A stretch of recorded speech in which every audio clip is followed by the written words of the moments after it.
Hey guys, what's up? It's Nicole. Welcome back to my TikTok. We're gonna have a guest speaker on tonight as soon as I can get myself organized.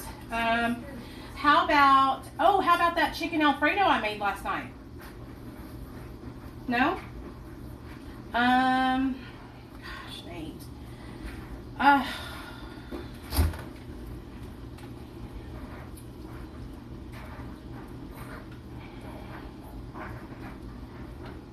Bacon and eggs, Nate? Sure. I don't have a lot of stuff in here. I need to go grocery shopping. I just wanted a midnight.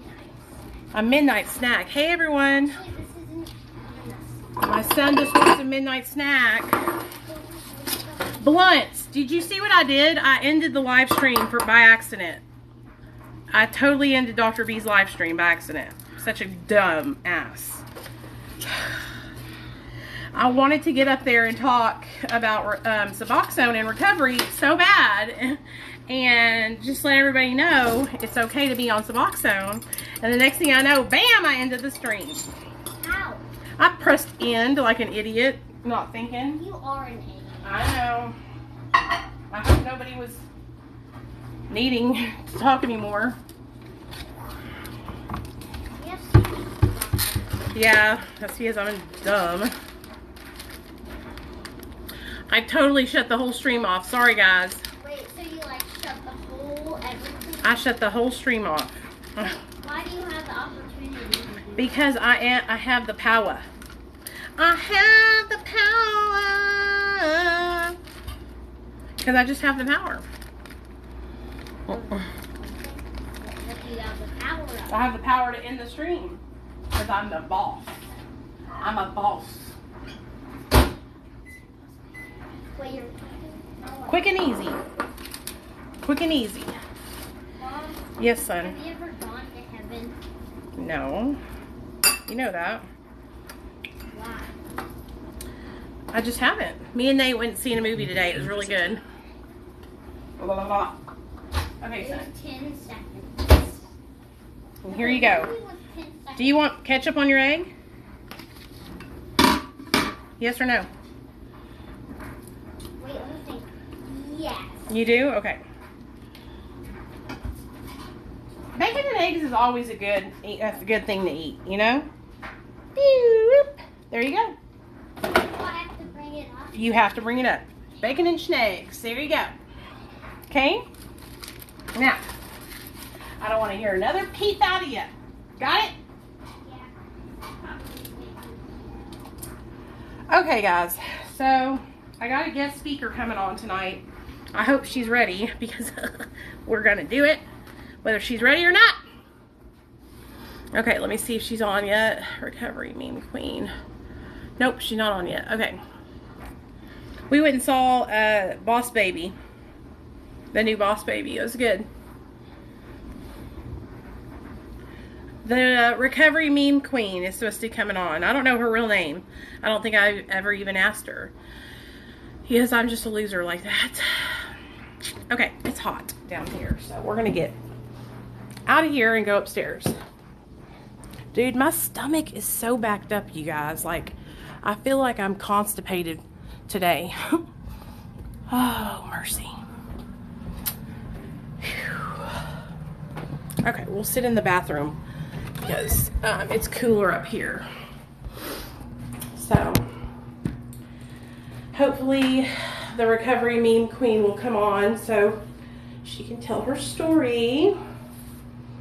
I messaged her and I said, come on.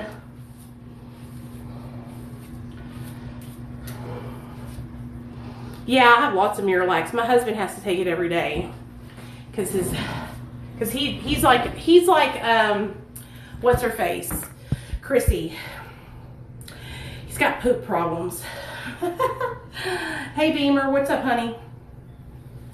What's up? We're just waiting on the Recovery Meme Queen. Yes, he drinks water because he works outside, you know. He works with Neil has been working hard, y'all. Hard. Working hard for the money. So hard for the money. Okay.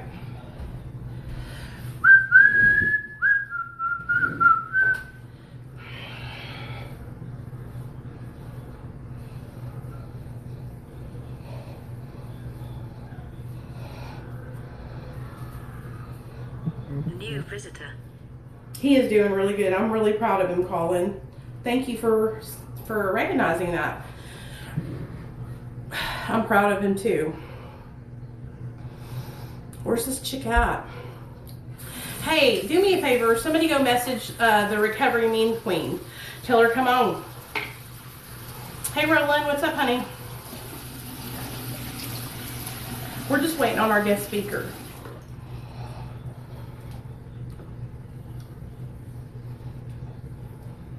What y'all are doing today?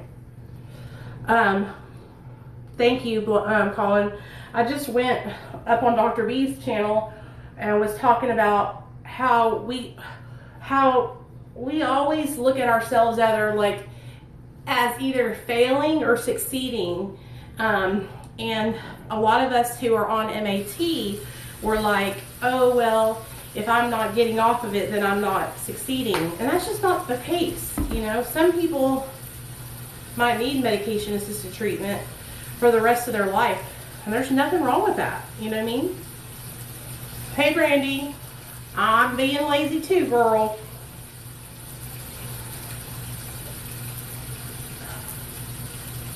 Just working. I totally screwed up my boss's live stream today.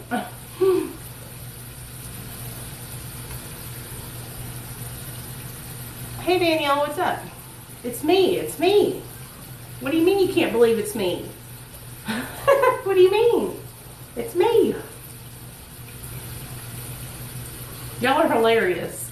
It's just me, Nicole. Same old person I've always been.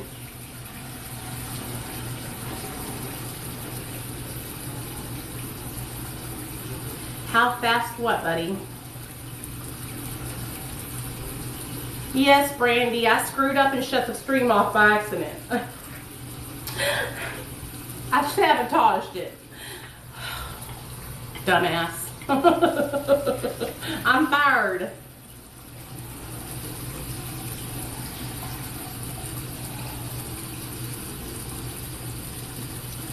Danielle, are you one of the girls that I helped get on MAT?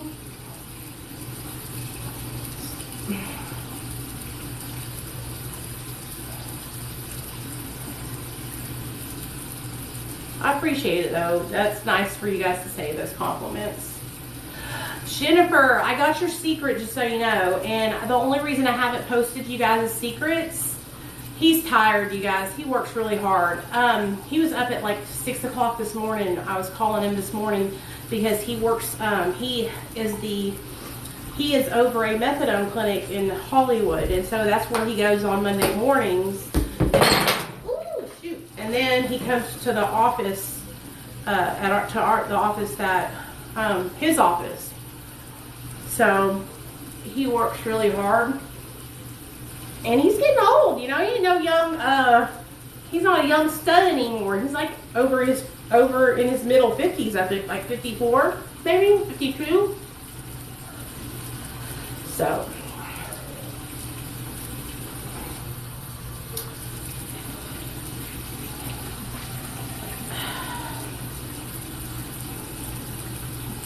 Oh, thanks, you guys. I love doing the lives. It's all good. No problems here. I enjoy it too. So listen to this. So last week and just recently, I've had, you know, some haters coming after me, trying to get it to where I can't do these lives, saying that I give medical advice and all this BS. So let me go ahead and preface this video by saying,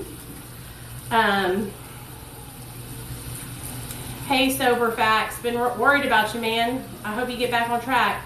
Recovery Mean Queen, go live, girl, so I can get you on here. I'm really worried about you, man. And I listened to your last video where you said you've been trying to get sober for the last like 10 years, and you'll get sober and relapse, get sober and relapse. You know, have you not thought about doing something like Suboxone? It could really, really change your whole life, man, and give you the opportunity to actually get some sober time without relapsing, okay?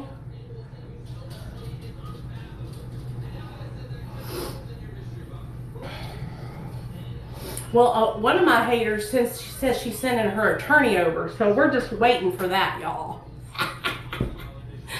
Okay, let's go ahead and get Miss Thang. Okay, she hasn't gone live yet. It's like, what do you think you're going to get out of me? You know, send your attorney on over, honey. We're poor over here.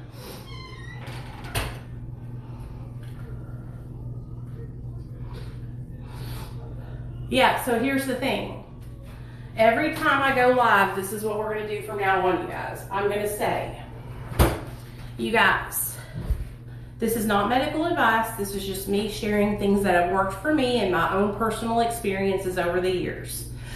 Please take what I say with a grain of salt because I am not a medical professional, okay? Stay launched. Congratulations. That's awesome. And to me, that seems like a given. You know what I mean? I don't know any medical professional that would come on their TikTok and tell crazy war stories, you know, and all that stuff. Oh, here she comes, y'all. Oops. Hey, girl. Hi. What's your real name? Because I was like, somebody go get the recovery mean queen. No, it's Bailey. Bailey, what's up, girl? Welcome to Can I turn this AC off? We're really excited to have you on. What I would like for you to do is share with us what your name was, what the drug of choice was, and then how long you've been sober. And if you don't mind, like taking us through your, basically like your life story, what your life was like before drugs, what your life was like during drugs, and what your life is like now. I used to do this at like schools and stuff, for like younger kids, you know what I mean? Go in, basically scare them straight without being able to swear and all of that. So, you know, basically doing the same thing without the prompts or without being asked the question. So, yes, we're looking forward to it. Scare us straight. My name is Bailey. I mean, I'm what they called like a garbage can junkie because I mean, heroin was my primary drug, but like other than that, I mean, I was pretty much like if you had it, you were gonna give it to me, like I was gonna do it, you know. Yeah. But like things that I like saw out and like bought were mostly coke, crack, or heroin. Am I supposed to use like certain words on here because like I know they take my live streams down all the time, so. I mean, I don't have a problem with saying the words. One thing that I noticed is I just don't go into like detail about how I did it and like, you know, but other than that, like I share in a general way about the substance, how it affected me, what it did to my life, what it felt like when I first tried it, why I got hooked. So yeah, just as long as you're not like, I took the syringe and brought it back and then, you know, like all detailed. Right, like horrifying horror stories. Kitty, come on, get the fuck out of here. Oh, she's gonna knock my thing down. My cat's an asshole. Alright, so, yeah, I pretty much, you know, did anything that was offered in me, but yeah, those were my three, like, primary, I mean, how did you get started using when you were a kid? Did you get, like, have a boyfriend? Or were you, like, in a relationship? What happened? Well, so, like, it's like kind of a really long detailed story about like how I got into it, but I mean I started like smoking and drinking at about 12 years old, and I struggled with like a lot of mental health issues and stuff. I struggled from anorexia, I struggled with you know, bulimia, and so many things, anxiety, ADHD, insomnia, like you freaking name it, bipolar disorder, depression, like so you know, I was kind of at a young age even like trying to sort out for like something to numb myself. I self-harmed at a really young age. But I think I didn't even know I was doing it when I started doing it. Like, I was like 7 years old when I would like dig my fingernails into my arms. You know what I mean? Like, when I would get angry, that was like my thing. Not my thing, you know what I mean? Like, that was just like my outlet. it was just like something to distract me in that moment. And then like, you know, I upgraded to like butter knives and then, you know, proceeded on to other things that were a little bit sharper than butter knives. But and I ended up getting like dropping out of school at a pretty young age too. Like not really, I wouldn't say by choice, but I was pretty young, and my sister has children, and my mom had me and my sister 18 years apart.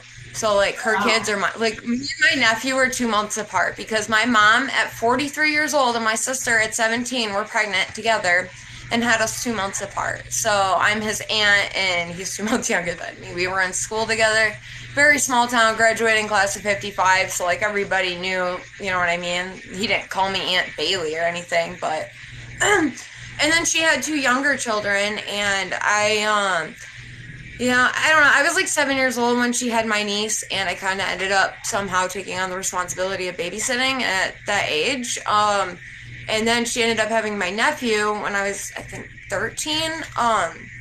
And basically, like, I was watching him all the time, like, till 2 in the morning. And then, like, they started calling me out of school to babysit. Like, oh, Bailey's got a doctor's appointment. I didn't have a doctor's appointment. But they, you know, like 3 times a week. And it got to the point where I just couldn't keep up. I was a really smart kid.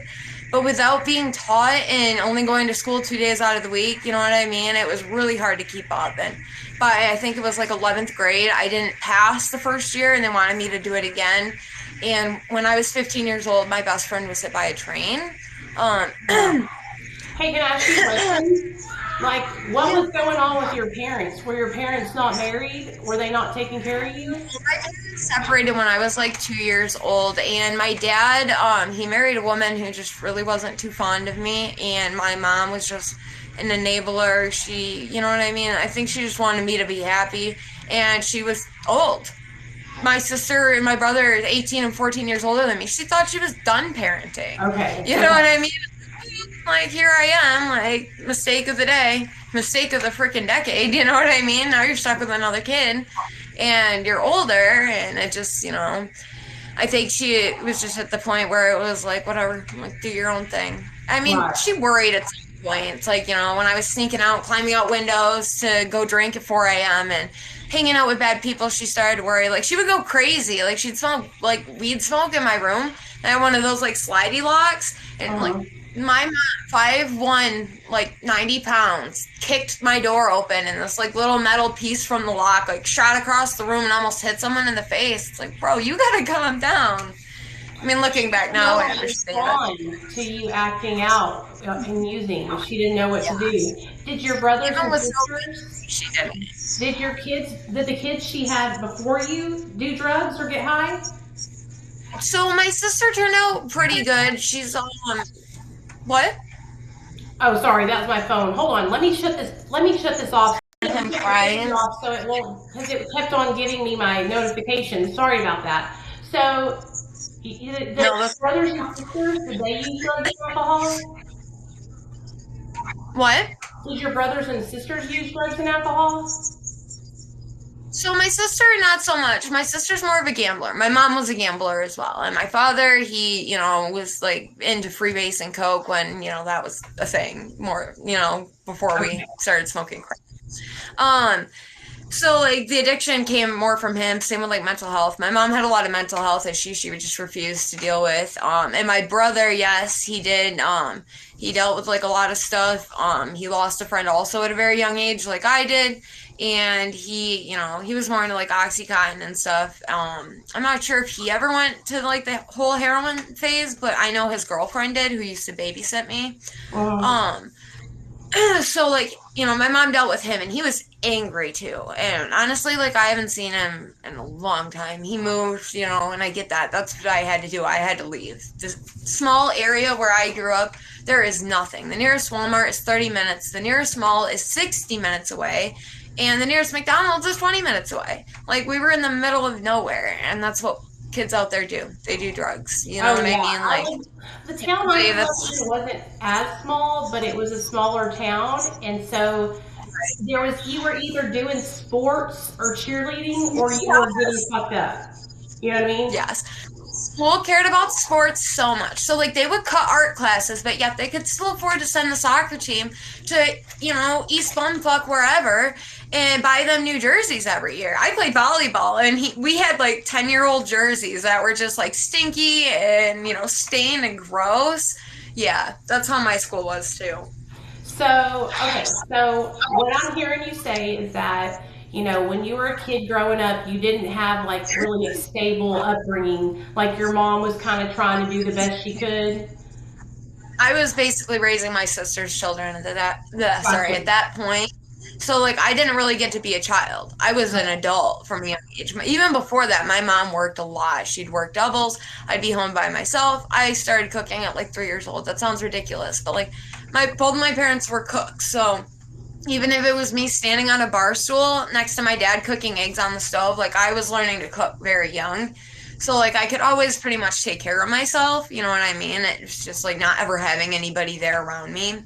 I would pretend to be sick. My mom would have Mondays off, and I would always conveniently, you know what I mean, not feel good. And my mom wasn't pushy either, so it was just like, oh, stay home. You know what I mean? I was the youngest, especially after that big age gap. Yeah. It was just kind of, trying to do whatever was easiest. And now she has my daughter. Well, she technically doesn't have custody of her. My sister does. But she lives with my sister, and my sister's not really home a lot, so my mom basically ended up taking on that responsibility also. So now she is, almost 70 with a 5-year-old. Wow. Okay, so so now you're babysitting your sister's kids. Tell us what happened. How did you get into drugs and everything? Well, I don't know, like, she used to keep alcohol in, like, her cabinets and stuff, you know what I mean? And I would babysit, and then eventually I don't remember exactly what it was, just a mix of all my mental health issues and everything I was struggling with, but, like, I decided, like, I should try this, and then, like, I started drinking, and next thing you know, the whole bottle became water, you know what I mean? Like, why is my vodka freezing? Like, I don't know.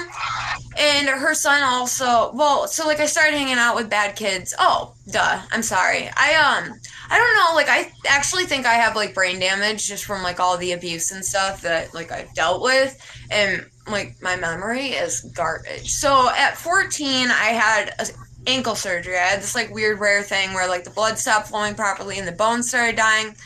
And I ended up having surgeries every year for 4 years. So 14, 15, 16, 17. You know what came with every one of those surgeries?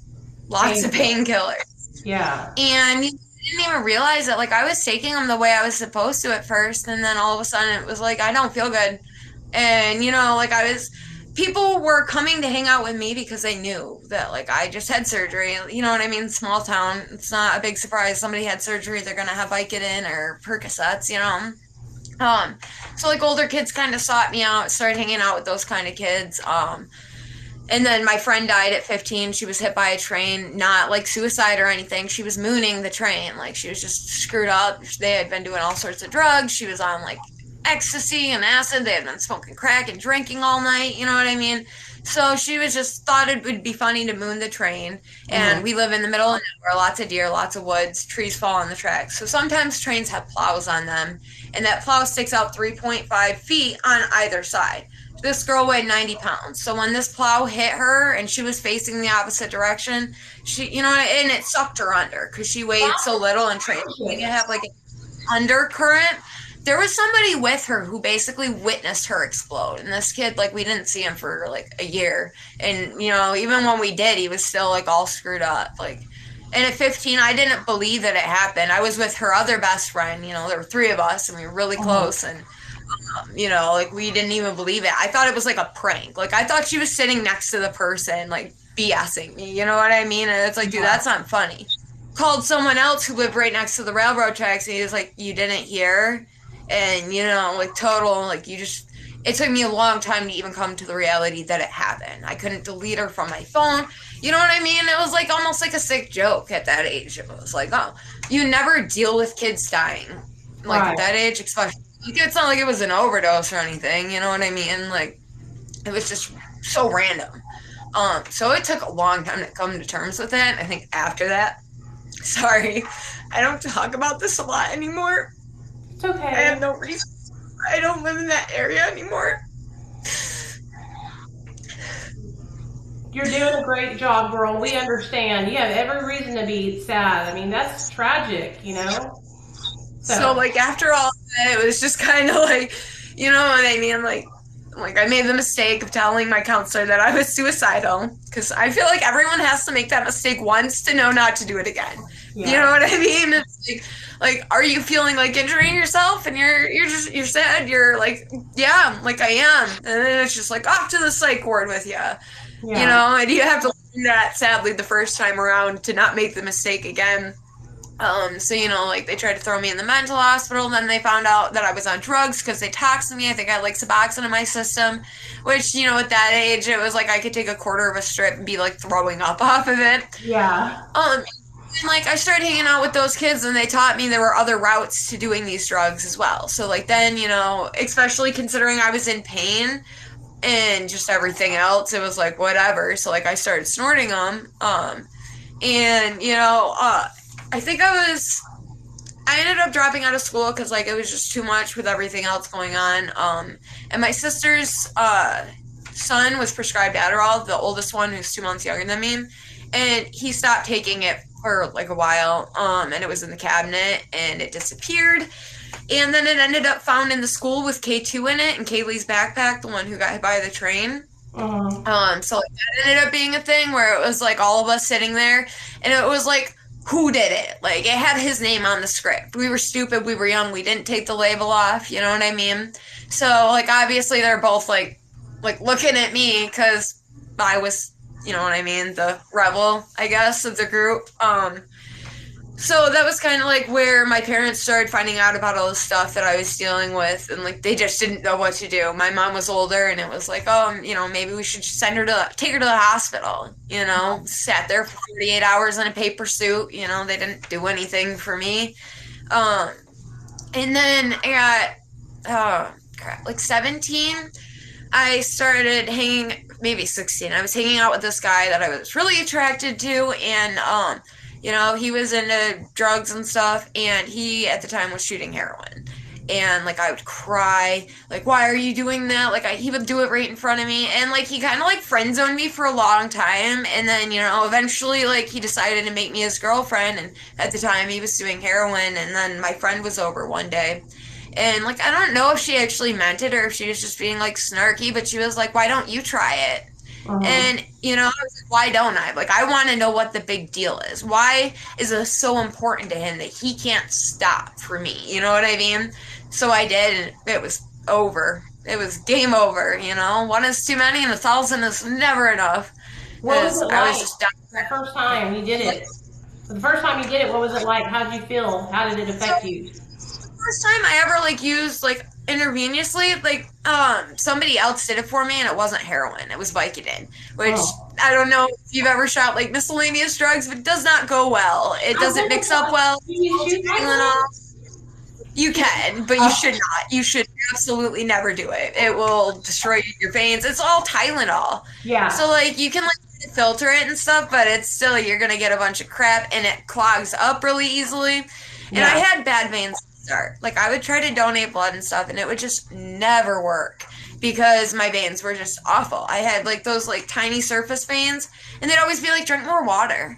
Like, I'd come in there, like, ready to pee like a racehorse, you know, gallons of water later, and it still would just never work out for me. And, you know, then I started shooting drugs. So, like, that made it even worse. Like, I got to the point where I was using, like, everywhere in my entire body, like, things that were... Like, the first time you injected, were you like, this is it, I'm never doing it any other way?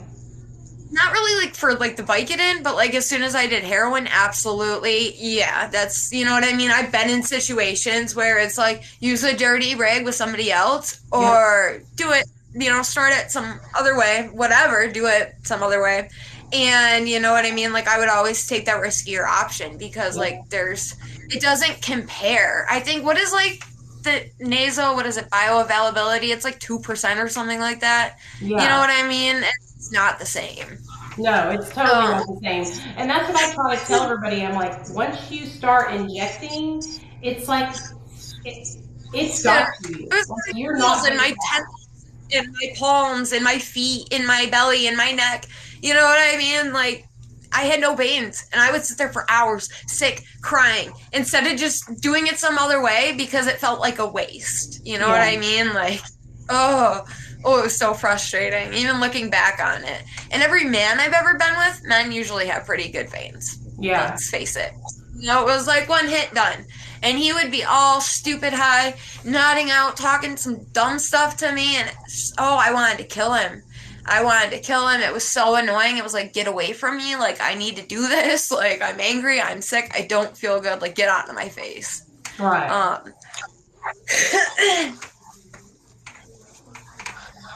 You're doing great. We really appreciate you for sharing your story, because I know it's hard to talk about, like, you know, the loss of your best friend and that kind of stuff. That's really difficult to talk about. So thank you for sharing with us.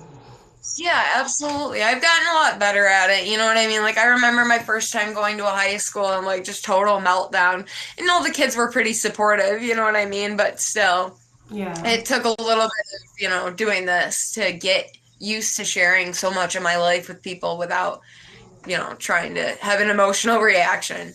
My boyfriend's really good at that. He's all logic, but, like, I'm all emotion. I hate it. Even when I'm angry, it's like, if I start crying, you need to start running.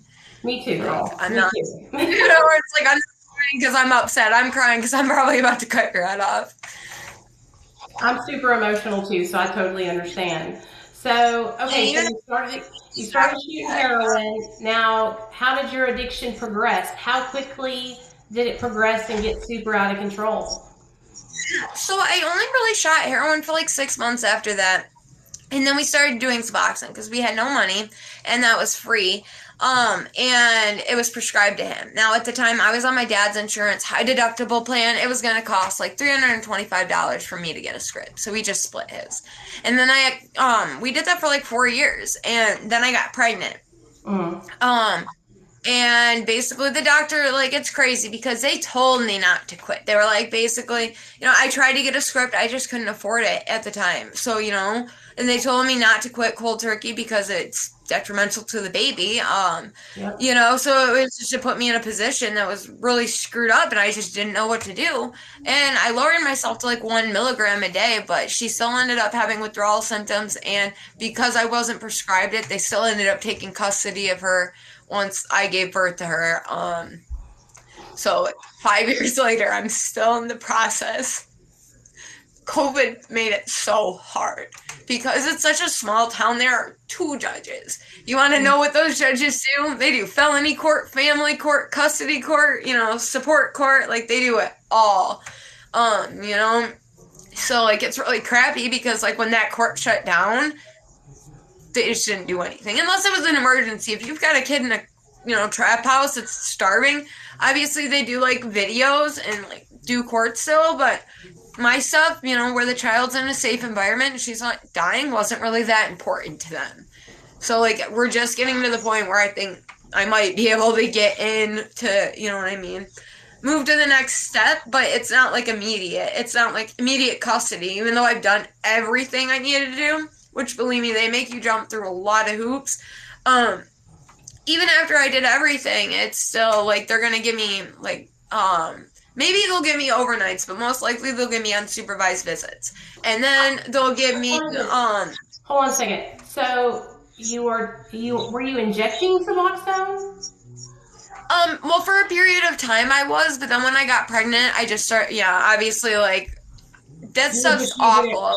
I don't know if you know anything about doing it like that, but it kills your veins. My veins were like guitar strings. So when I started using heroin again, it was like, you know what I mean? I already had nothing. Like, I don't know if you can see. I don't know if it's got anything to do with it, but my hands are like bright red. And I think it's because I use every vein in all my fingers, my palms, my wrists, everything, you know? So they took your then I started, is it your daughter or your son? No, my daughter. So my daughter's 5 years old, and then I have a baby now who I have custody of. I had no problems. What? Did they take your daughter when she was born? Yeah, so we were in the hospital for 2 weeks, and they ended up giving her freaking morphine while we weren't even there either. Like they didn't call us to tell us and honestly, like I think it was all a bunch of BS that they made up for CPS. And I know that sounds like I'm just like a crazy crackhead, but CPS and they're learning more and more about CPS and how awful it is and what they're doing. And I'm not saying that heroin addicts should just have custody of their children. But like I was in a place at the time where I was doing okay. Like I was taking a medication. Obviously I wasn't when I was shooting it, but like I was taking a medication that stabilized me. It kept me from overdosing. I wasn't gonna, you know what I mean, like get some bad stuff. Like we were getting it from the pharmacy or whatever. Did they offer you supportive resources, and did they offer you to help you get on MAT? Because it was weird because I was taking Suboxone without a prescription. They basically treated it like I was addicted to Suboxone. Right. You know what I mean? So first bringing me in and giving me Suboxone, and like I said, even at the time, like my insurance, it was just too much that I couldn't afford it. So like after they took my daughter, I just went right back down the rabbit hole. I was with her dad. He was abusive, and I was with him for about 2 more months after that. And then I ghosted him. And yeah, I met somebody in outpatient, so I'm sure you can imagine how that unraveled. Basically told me I deserved to be treated like a princess, and he would be treating me so much better than he would. And this guy was shooting heroin. And so, like, I ghosted this. Well, actually, so at 20, I started smoking crack. I never really did that before. I had heart issues from smoking a bunch of K2 when I was in high school. So, like, I kind of avoided that. And then at 20, like, it was like, whatever, like, they took my baby, I just don't care. So, like, I started smoking crack with the father of my child, who he had done that prior, like, a lot. And, like I said, it was just not my thing. So basically, I started doing that, and then the guy that I met in outpatient was getting it for us. And then, you know what I mean? It was just like, I basically kind of just jumped from one toxic relationship to an even worse one. He's the one who knocked out most of my teeth. And I started dating him, and he was way older than me, like 40 years older than me. Not 40 years older, sorry. He was like 40. He had a son my age. He had his kid when he was 15. So his son was literally my age. And, you know, like, he started beating me for, like, the dumbest stuff, and, like, at the point, you know, I was doing drugs, and it was like he was getting drugs, and so when I started dating him, I had to go from one thing to the other without getting sick, because you had to think, like, he had the script, so when I left him, I left that also. And it really didn't take long either. I think I waited, like, a day, and surprisingly didn't get deathly ill like I should have. I wish I did, because maybe that would have stopped me. I doubt it, but you know what I mean? And within that first week of using, I overdosed for the first time. And it's sad because the first thought I had when I woke up was, I'm not high anymore. Give me more. Yeah. You're just clouded and foggy that you don't know. Like, you're just, but it's sad. And so, let me think.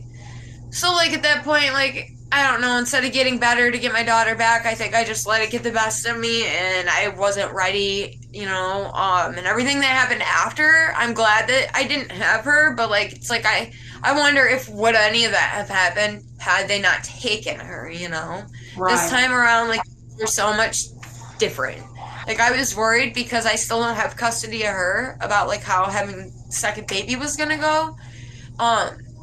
And, like, no, like, I didn't have a single issue. Nobody bothered me. Nobody said anything to me. I got to take him home. Another baby after that by the guy that was older?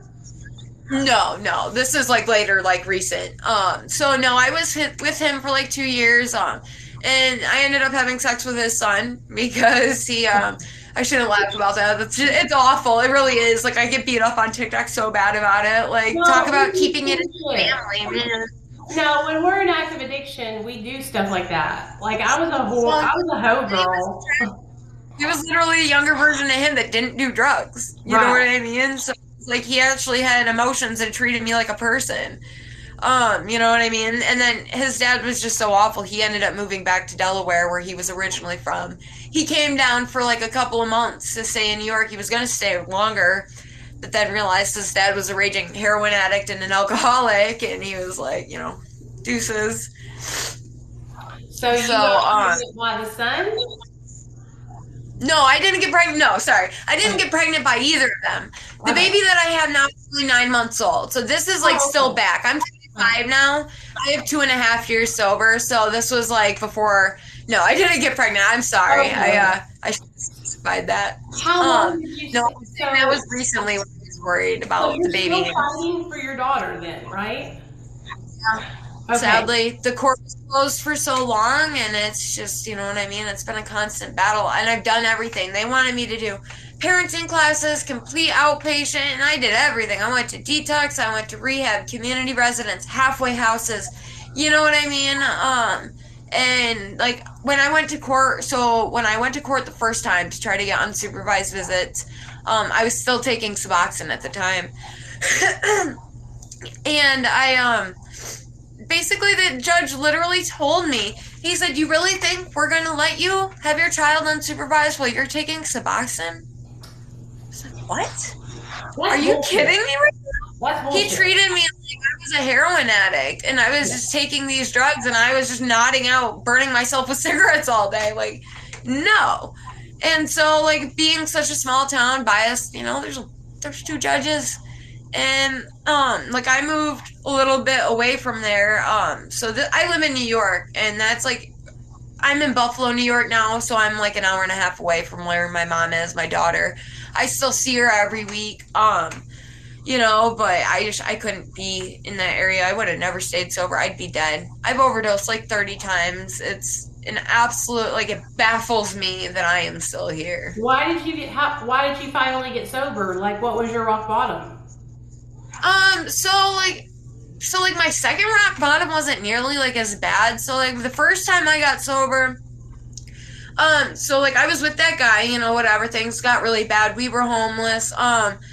And I must have gotten a bad batch of something because I broke out in abscesses. I had one right here on my shoulder. I don't know if you can really see the scars through like the camera, but I had one right here. I had one like on my belly. I had another one like right here in my arm, and my shoulder, like my whole arm was paralyzed. Like I woke up and it hurt, but I couldn't like move my arm. So like it wasn't paralyzed to the point where I didn't feel the pain, because I definitely felt that, but like I literally just couldn't function. And I didn't like, so I went to the hospital out there, small town hospital. Guess how that went? They were like, "Oh, you know, it's just a swollen lymph node." They gave me some antibiotics, which in the long run did save my life because it kept me stable. It ended up being a bone infection. I ended up having severe sepsis and osteomyelitis, I think it's called, which is when the infection gets into the bone. And so like with bone infections, you have to be treated with IV antibiotics. But even though like those were pills, like it wasn't making me better, but it kept me from getting worse. So it did save my life. And so the next day I went to rehab in like Pennsylvania. And they saw me and they took one look at me, and the doctor there was like, "I think it's a bone infection." Now, I went to Pennsylvania to go to rehab so I could still smoke cigarettes. And I was only 20 years old. Yeah, I know, right? I was only 20 because New York, the Oasis rules, like you can't smoke in any treatment facilities. So I was in Pennsylvania. I've never been to a hospital without my mom. Like, I know how bad that sounds, but I was young. I was an addict. I was scared. So I go to rehab. I was there for 20 hours, and they sent me to the hospital where they immediately admitted me. And they didn't know what to do with me because, like, they wanted me to see, like, a heart specialist. And the heart specialist was like, "I don't want to touch that," because, like, it was next to my heart. And then I saw the bone specialist, and he was like, "I don't want to touch that."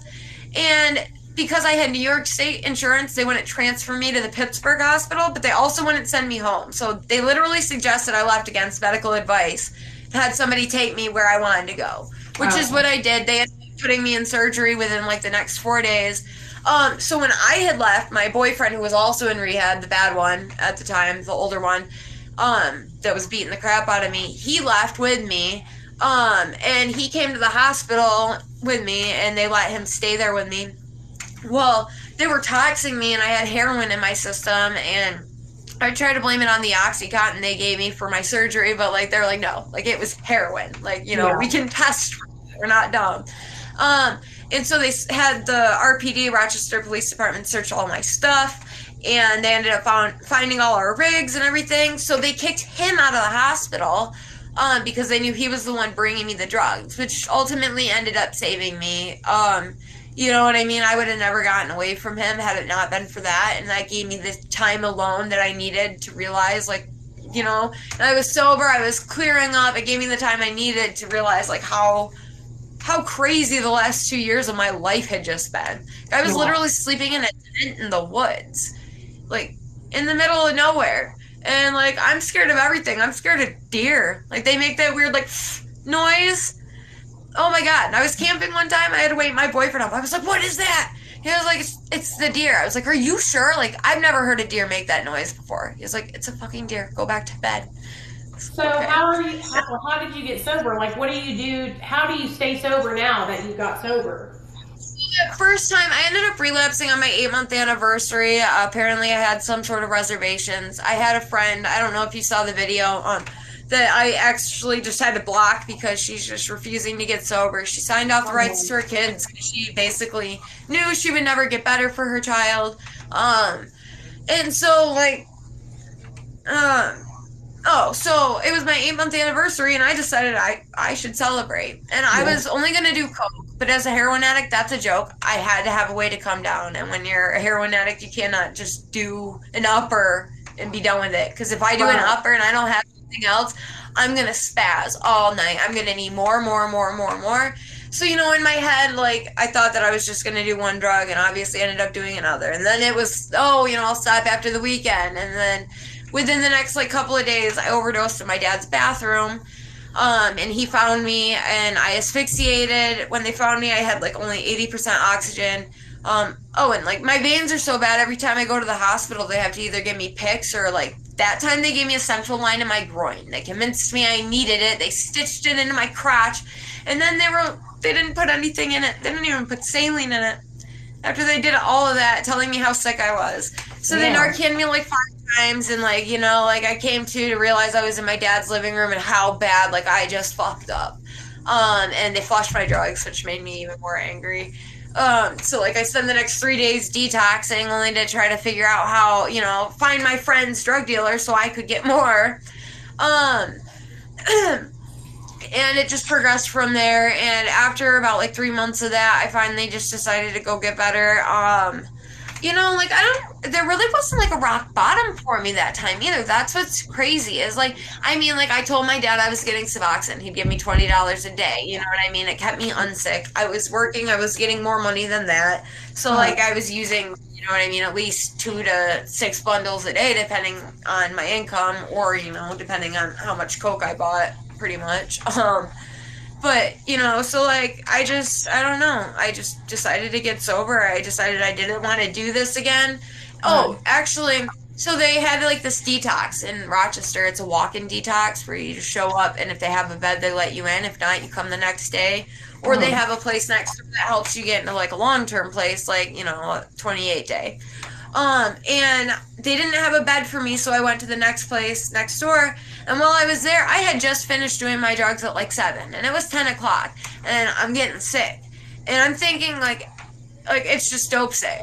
And, like, I don't know why I would have thought that it had only been 3 hours, but, like, I started throwing up. They took my temperature. I had a temp of 103.3, and they called an ambulance. I ended up having sepsis again. So in a matter of the whole year of 2008, I had severe sepsis 3 times, which the survival rate of severe sepsis was 20%. The fact that, like, I've overdosed so many times and just, like, all of the things that I've survived, like, obviously I've got to have some other purpose here. You know what I mean? Right. So then they sent me to the hospital, and I ended up, while I was in the hospital, getting a felony charge that, I had a sealed indictment, because, like, he wouldn't leave me alone. He was so controlling. I had to go everywhere with him, and we were middlemaning, you know, and pinching our bags so we could support our habit.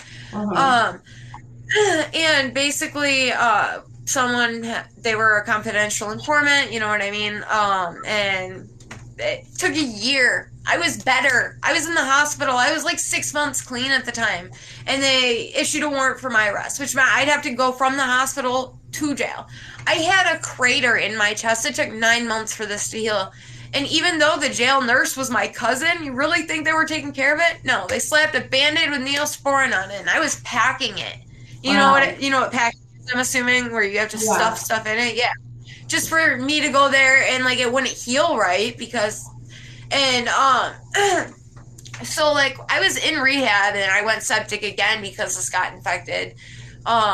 And then went back to the hospital. So I spent that whole year in the hospital, rehab, and jail. And then I got out of jail and I was off my psych meds. I forgot to bring them home with me. And at the time I was on, like, Depakote and, like, a bunch of psych meds. And I went manic and I couldn't figure out how to come down. And that's when I had relapsed because, like, I knew, you know what I mean? Like, I don't know why I thought Coke would help, but then when I did the heroin, it sure did. Like, I was down and out at it, right? But then, yeah, like, I don't know, I went to the hospital for about a week, and I was on, like, drug court probation at the time, and they told me one of the, like, rules was, you know, like, you have to take any and all medical suggestions made by a medical professional. And I didn't realize when they suggested that I go bed to bed, it was not a suggestion. So I was like, no, I want to go see my daughter. I almost just died. I wanted to see her for the weekend and then go to rehab or detox. Obviously, I wanted to use too, but you know what I mean? I knew I was going away for a long time because for me, it's not just 28 days. I have to do, like, everything, you know? Yeah. So I ended up, they took my misdemeanor and turned it into a felony because I went to see my daughter and came to rehab the exact day I said I would be there on Monday. Or detox. I got there and they were like, oh, you have a warrant. So, you know, I dealt with all that. And then, like, being sober, I had to deal with the warrant. And I stayed sober. I got clean December 3rd, 2018. So I've got 2.5 years. Yeah, it really is. You know, only making it to 8 months the first time, even making it to a year was something to be happy about, you know. And, like, it makes me so mad when people are like, oh, that's not enough time clean for you to be, you know what I mean, coaching people on staying clean. You have 2 months clean. You know what I mean? It's like 24 hours is an achievement. Right. You know what I mean? Don't belittle other people's recoveries just because you're 2018, you said? What? You've been sober since 2018? Yep. 2.5 years, right? I mean, that's a substantial amount of clean time. And here's the thing, like, sharing your experience is just helping others. That's going to help you stay sober. And as long as you're honest and you let people know, like, I'm not a medical professional, I'm just sharing my experience to try and help you to be better, that there's nothing wrong with that. I've been coaching people since I had, like, 2 years sober. That, like, people were saying that too, like, I don't have enough time, but, like, I've seen it on other recovery creators' pages, you know what I mean, where they're like, woo, you know, doing a dance, one of the TikTok dances, and it says, like, 2 months clean or whatever. And people will be like, oh, well, you should wait till you're 6 months clean, or, you know what I mean? And it's just like, don't do that to people. Don't belittle people, because, like, obviously you have to start somewhere. You started somewhere, so let them start. Don't, you know what I mean? Ugh. That's always made me mad. So, so you're not on Suboxone or methadone, right?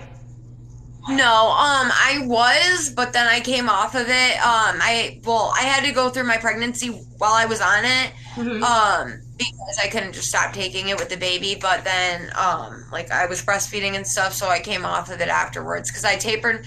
I couldn't come off of it, but I tapered myself down to 4 milligrams before I had the baby. I had my other daughter who had withdrawal. You know what I mean? So, like, I didn't want to deal with that again. Yeah. And thankfully I didn't have to.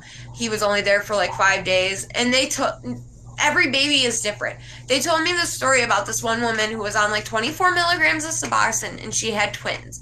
And one baby after 2 days was fine and got to go home, and the other baby had to be completely medically detoxed for 2 weeks. Like, same. It's baffling. Tell me this. So now that you've got 2.5 years sober, what do you do every day that helps you stay sober? Like, what's your recovery plan that you do that helps you stay sober every day? Well, now that I'm a mom, I don't really get to do, like, any of my outlets. I mean, not, like, in a bad way, I guess. You know what I mean? I just don't have time. Right. I ended up having a fussy baby. He was born with a milk protein allergy, so he cried and cried and cried for like, first 3 months of his life. We didn't know what was wrong with him. And so like now he's like a stage 5 clinger, because I spent a lot of time coddling him while he was going through that. So now it's just, you know what I mean? It's like, if he doesn't say mama for any other reason other than if he can't see me, then it's like the sad, like, mama. It's like, really, dude?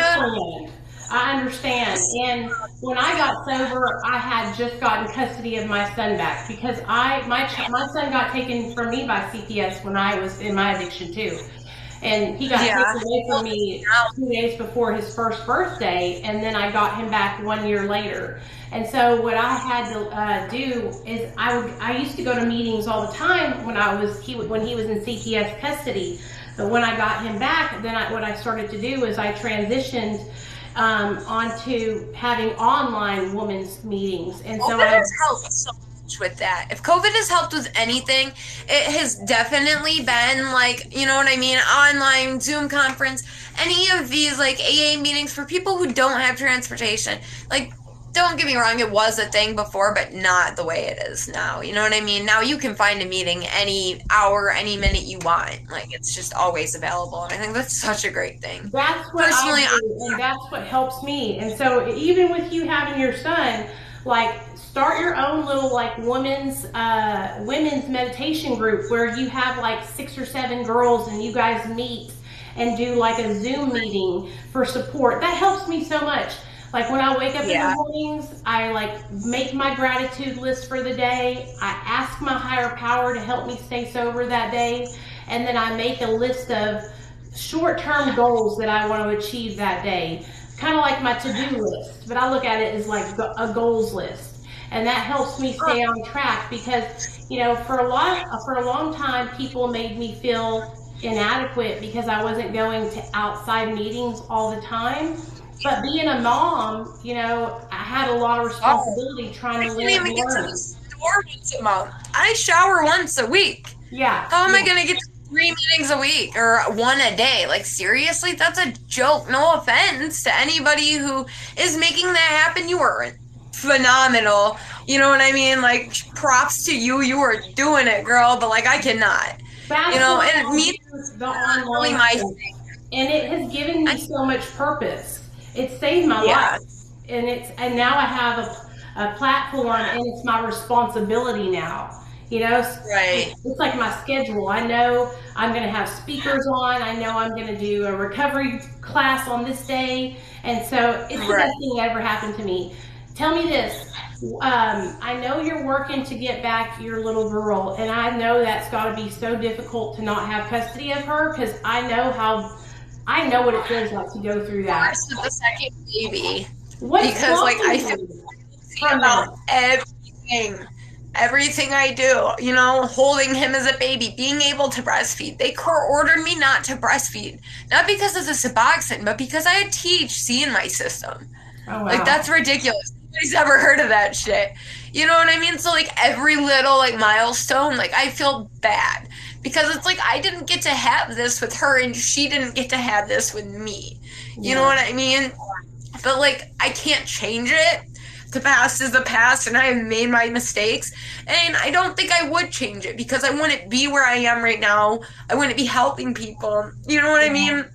Like, I wouldn't be me had I not gone through the trauma that I've gone through. You know what I mean? Being with somebody who raped and controlled and abused and, you know what I mean? Like, that's all part of my story and that's all part of my personality.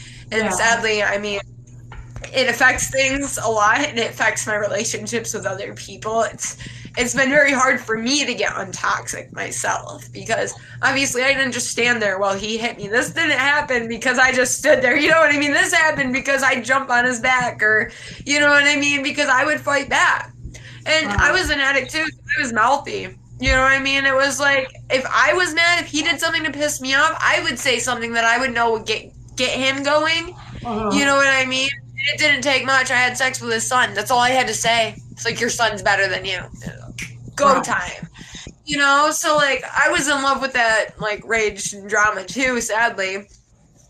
Sadly I ended up a little more damaged than he did because I ended up with like 20 or more concussions and broken teeth and a broken jaw and you know what I mean, everything else. But I don't know. It's all been a learning experience for me, Well, at least. hard now. You're working hard now, and you'll work. I bet you now that COVID's over and you're showing the reports that you're sober and that you're able to take care of your House. I have a whole house for her. I have a bedroom. You know what I mean? And it sucks because she asks questions like, you know, why can't she started packing a little backpack. Like I told her that we bought a house and she started like she put like a blanket and 3 stuffed animals in there and she was like, let's go. And I was like, no, baby, like, not yet. Like, you can't just come with me. You know what I mean? And she doesn't get it. And, like, that's the hardest part is, like, I mean, obviously, if she asks questions, like, I answer them.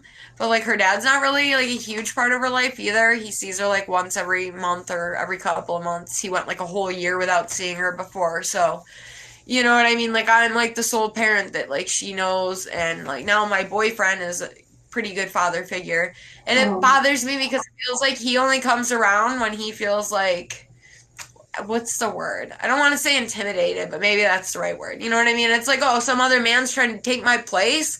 You know what I mean? I got to come and I got to bring presents, and it's like it's only a competition, and it makes me mad because my parents fucking hate each other. My parents are both nuts, both mental cases, and they hate each other, but I never remember seeing them fight. And my parents, they're, you know, both boomers, and they co-parented well, and they left the drama out of it. And sadly, that will never be a thing for our generation, ever. We have too much emotion, and we're all freaking crazy. You know what I mean? Like, no offense to everyone. Here's the thing. Really, you just gotta focus on what you're doing and not worry about him. And when are they gonna start when will they let you have visitations to where she can, like, you guys can have unsupervised visitations? Soon? So I do now. It's just not through the court. So the court hasn't granted me unsupervised, but my sister trusts me. Obviously, I'm doing well. You know what I mean? It's not like I'm, like, walking there. So my sister has custody, but my mom lives with my sister. So my mom is the one who... That is amazing. Oh, I know. Believe me, I know. You are in such a better spot that she's with family, because it's so hard when they're not with family. It's just such a, for me, Nate had to go to foster care, and it was difficult, you know. But that's awesome. That's great. So you can see her more. Or, like, I know for me, they offer you, there's, like, 2 things you can do. And one of them is, like, that first 16 months, you can, like, if you do everything you need to do to get them back. And then the other one is, like, you have the help of, like, DSS or social services. Mm-hmm. And then the other option is you have until they're 18 to make an attempt to get them back, but you don't get any, like, help from anybody. You don't get those services, which is the route that I went. Obviously, like, I still got everything done, but I knew I wasn't ready. I knew I couldn't do it in that 16 months, and I knew I would lose her for good. You know what I mean? Okay. And my mom's fighting, like, she's not the best for her, you know what I mean? She's older, so I don't hold that against her. She's doing the best she can, you know what I mean? But, like, it's just, now it's to the point where I'm the better environment, you know? Yeah. But, like, I can't, like, that up in court because, like, I don't want issues. I don't want them to be like, oh, well, why are you a better environment? Should we take her from that home? And you know what I mean? It's just, you gotta watch everything you say with them. Well, but, like, at least you're making steps in the right direction. Because it's not easy. I think they told me it's 2% of people who get their kid. I don't know if that's true now, but at the time of losing my daughter, they told me that only 2% of people who, like, lose their child after, like, having it due to drugs actually, like, regain custody. So I'm not sure if that's true now, but girl, like, either way, it's speaking for me. I fucking said, oh hell no, and I worked my ass off. The moment he got taken away from me, I put myself in detox. I was freaking out. I was freaking out. The father of my daughter, he wasn't putting in effort either. So you know what I mean? Like, for a while, it was just me doing it. Yeah. Like, I was going to, like, outpatient and stuff, but he wasn't doing anything. You know what I mean? So it just got to the point where it's like, why am I trying so hard? Because we were a couple, it didn't matter what I did if he wasn't doing it too, you know? Because it's like, well, we can't put her in a house where he's not doing well and you are, you know? Yeah. Yeah. CBS is crazy. When you had the little girl, how old were you when you had her? My daughter, I was 20. I was 19 when I got pregnant. You were super young. Okay. Yeah, that's hard. That's hard when you're young like that. 40 crackhead, or I look like a first grader. I mean, there's no in between. How And I old are hate you it now? because I've done drugs. So because my mouth is busted, people just assume I'm a freaking crackhead, which I mean, you're right. But that's not why my teeth are gone, you know? Your teeth are gone because the guy beat you up and knocked him out. Yeah. So, like, obviously it wasn't all at once. But, like, even, like, teeth are expensive. Like, people Oh, yeah. shit on me about it. It's like, I do not have 10 grand to go get my mouth fixed. I just bought a house. Like, there's other things I need to do. You know what I mean? And being an addict, I know they're not going to give me any sort of anything. And I'm Yeah. terrified of that. Because they're broken off at like the gum and stuff in certain spots, which means they can't just pull it. They're gonna have to cut my gums open and, you know, rip around, and it's not gonna be fun. And I'm gonna have to spend 3 months with no teeth at all, which is gonna, I don't know if that'll look worse or better, because maybe they'll just assume that they can't see my teeth. You know what I mean? And like, you can get healing dentures and they're like $400, but insurance doesn't cover them. And implants, like, it's better to do it as soon as you get your teeth pulled because, like, your bone recesses.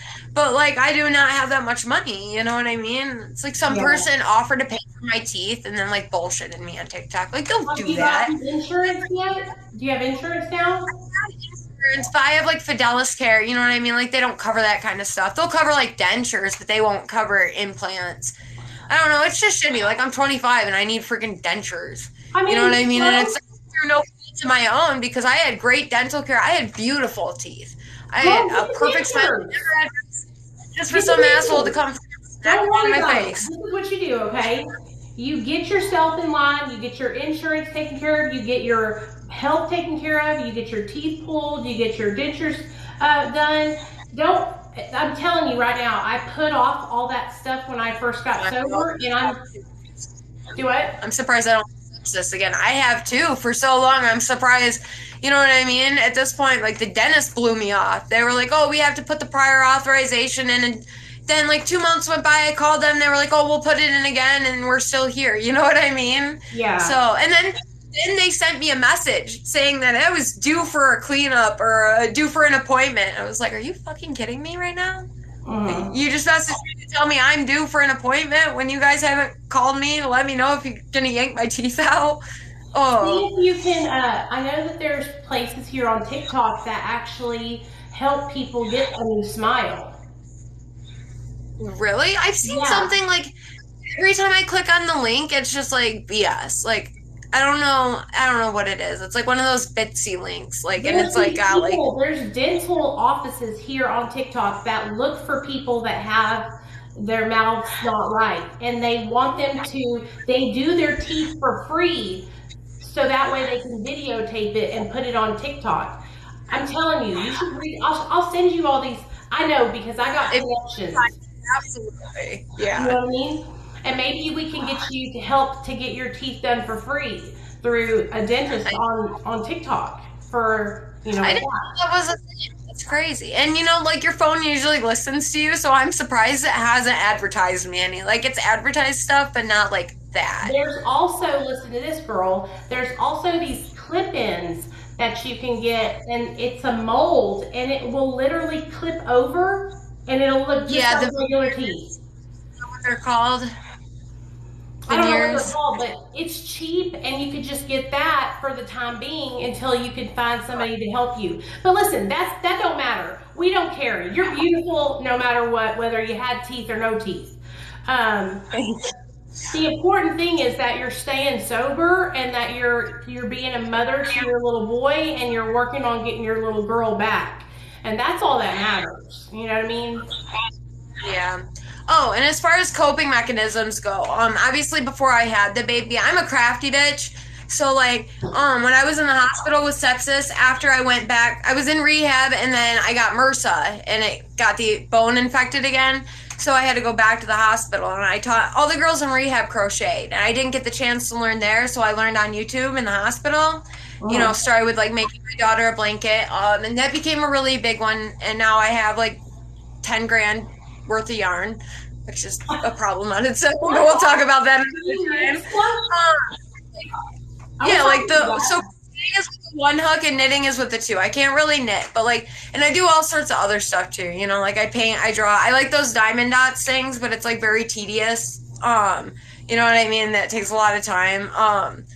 But you know what I mean? Like I have a lot of like different like little things that I do. My problem is like I'm bipolar, so like I'm like that looks cool. Like needle felting, that's my next one I want to do. I see it on TikTok and I'm like that looks fucking awesome. And then I go and I buy a bunch of stuff to do it, and I use it once, and then I never use it again. I asked this question to everybody. If you could say one thing to an addict that is watching this show right now that is struggling in their active addiction, if you could say one thing to help them, what would it be?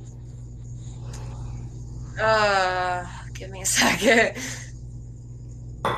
And listen, I'm so grateful that you were so open and honest about your story. And, you know, a lot of people are ashamed to share about losing their kids. I know I was really ashamed of it whenever I started talking about it. So thank you for being honest and sharing that, because a lot of women are going through what you're going through. Yeah, that's actually one of the things I was just gonna say, is you're not alone. You know what I mean? Like, no matter who you are or where you are, like, addiction's sadly taking over this world. Like, you're not alone. You're not the only person who's using, and you're not the only person who's ever gotten clean. There's always people around you to help you. You know what I mean? And I know personally it takes a lot to open up and share your experience.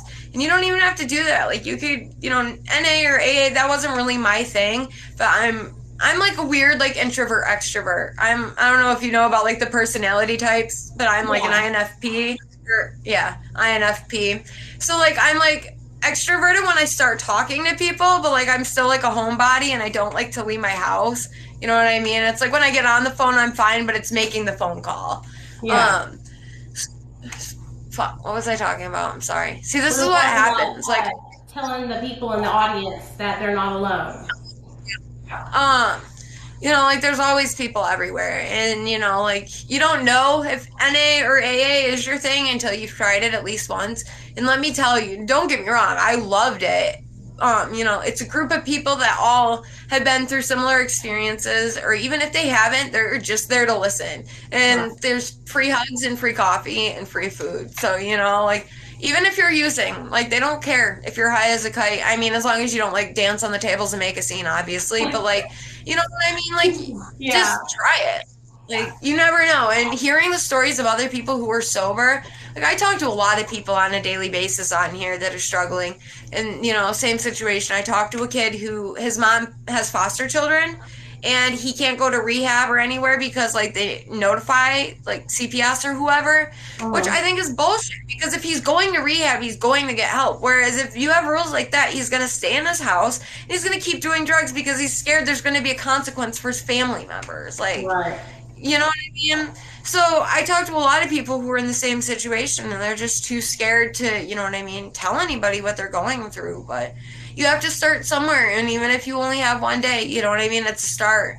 And even if you relapse, like you have to start again. Like that's a shitty feeling when you relapse, and it's like I had 8 months and now I have one day. Like, but you have to start somewhere, and you'll never get to 8 months if you don't have one day at one point in your life. You know, it's not a loss when you relapse. It's an experience. You're gaining experience. You know, as long as you don't die. You know what I mean? Like, I feel like that's a shitty way for me to put that. And I'm not saying, like, you should go relapse so you learn your lesson. You know what I mean? It's not, like, required. But I definitely have seen, for most people, they relapse at least once in the recovery.